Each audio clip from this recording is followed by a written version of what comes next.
We're doing Christmas in March with Why Christmas Trees Aren't Perfect by Richard Schneider, illustrated by Elizabeth Miles.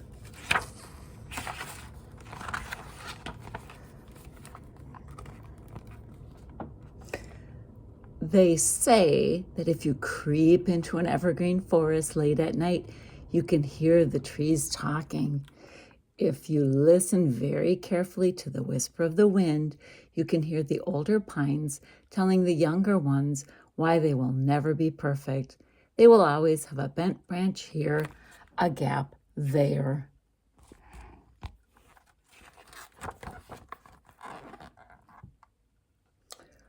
But long ago, all evergreen trees were perfect. Each one took special pride in branches that sloped smoothly down from a pointed top to an evenly shaped skirt. This was especially true in a small kingdom far beyond the Carpathian Mountains in Europe. Here, the evergreen trees were the most beautiful of all, for here the sun shone just right, not too hot, not too dim. Here the rain fell just enough to keep that ground moist and soft so no tree went thirsty. And here the snow fell gently day after day to keep every branch fresh and green. Each year as Christmas approached, the Queen's woodsmen would search the royal evergreen forest for the most perfect, most beautiful tree. The one fortunate enough to be chosen would be cut on the first Saturday of Advent. It would then be carefully carried to the castle and set up in the center of the great hall. There it reigned in honor for all the Christmas celebrations. Out in the hushed forest, every evergreen hoped for this honor. Each tree tried to grow its branches and needles to perfection. All of them strained to have the best form and appearance. One tree, small pine, grew near the edge of the forest and promised to be the most beautiful of all. As a seedling, it had listened carefully to the older trees who knew what was best for young saplings. And it had tried so very hard to grow just right. As a result, everything about small pine, from its deep sea green color to the curling tip of its evenly spaced branches, was perfect. It had, in fact, already overheard jealous whispers from the other trees, but it paid them no mind. Small Tree knew that if one did one's very best, what anyone else said didn't matter. One cold night, when a bright full moon glittered on the crusty snow, a little gray rabbit came hopping as fast as he could into the grove of evergreens. The rabbit's furry sides heaved in panic. From beyond the hill came the howling of wild dogs in the thrill of the hunt. The bunny, his eyes wide with fright, frantically searched for cover. But the dark, cold trees lifted their branches artfully from the snow and frowned.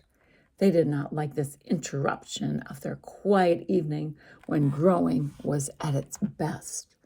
Faster and faster the rabbit circled as the excited howling of the dogs sounded louder and louder.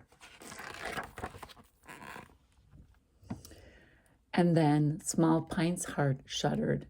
When the terrified rabbit ran near, Small Pine dipped its lower branches down, down, down to the snow, and in that instant, before the wild dogs broke into the grove, the rabbit slipped under Small Pine's evergreen screen. He huddled safely among the comforting branches while the dogs galloped by and disappeared into the forest.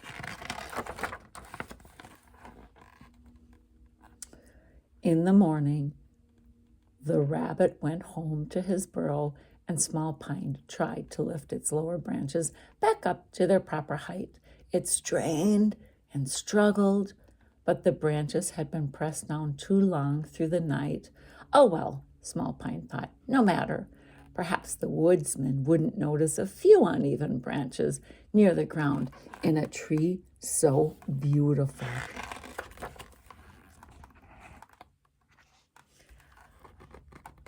Several days later, a terrible blizzard lashed the land. No one remembered ever having so much wind and snow. Villagers slammed their shutters tight while birds and animals huddled in their nests and dens.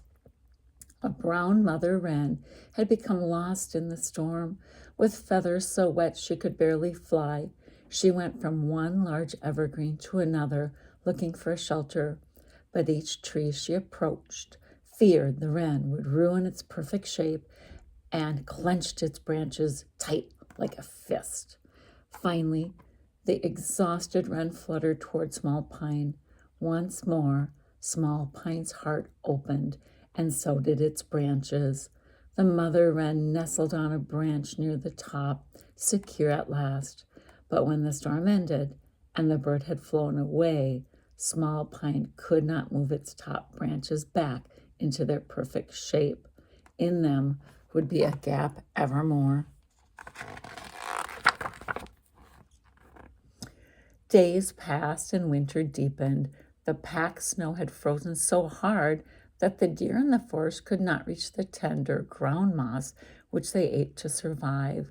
Only the older, stronger deer could dig through the icy snow with their hooves. One little fawn had wandered away from his mother. Now he was starving. He inched into the pine grove and noticed the soft, tender evergreen tips. He tried to nibble on them, but every tree quickly withdrew its needles so the tiny deer teeth couldn't chew them. Thin and weak, he staggered against Small Pine. Pity filled the tree's heart, and it stretched out its soft needles for the starving fawn to eat. But alas, when the deer was strong enough to scamper away, Small Pine's branches looked very ragged. Small Pine wilted in sorrow. It could hear what the larger, still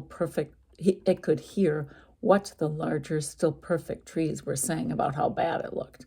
A tear of pine gum oozed from the tip of a branch. Small Pine knew it could never hope for the honor of being the Queen's Christmas tree. Lost in despair, Small Pine did not see the good Queen come with the woodsman into the forest. It was the first Sunday of Advent, and she had come to choose the finest tree herself because this was a special celebration in the history of the kingdom.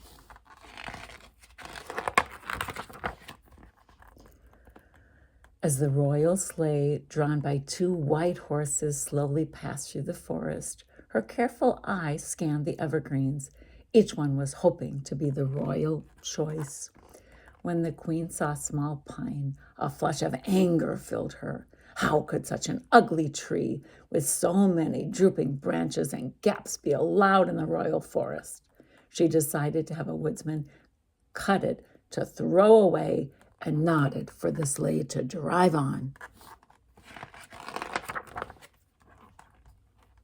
But then she raised her hand for the sleigh to stop and glanced back at the forlorn little pine.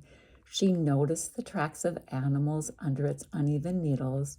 She saw a wren's feather caught in its branches, and as she studied the gaping hole in its side and its ragged shape, understanding filled her heart. "This is the one," she said, and pointed to Small Pine.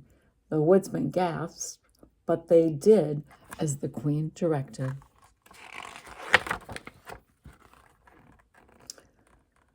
To the astonishment of all the evergreens in the forest, Small Pine was carried away to the great hall in the castle. There it was decorated with shimmering silver stars and golden angels, which sparkled and flashed in the light of 1,000 glowing candles. On Christmas Day, a huge Yule log blazed in the fireplace at the end of the great hall, while orange flames chuckled and crackled. The Queen's family and all the villagers danced and sang together around Small Pine, and everyone who danced and sang around it said that Small Pine was the finest Christmas tree yet. For in looking at its drooping, nibbled branches, they saw the protecting arm of their father or the comforting lap of a mother, and some, like the wise queen, saw the love of Christ expressed on earth. So, if you walk among evergreens today, you will still find, along with rabbits, birds, and other happy living things, many trees like Small Pine. You will see a drooping limb, which gives cover, a gap offering a warm resting place, or branches ragged from feeding hungry animals. For, as many of us, the trees have learned that living for the sake of others makes us most beautiful in the eyes of God. Have a great Saturday.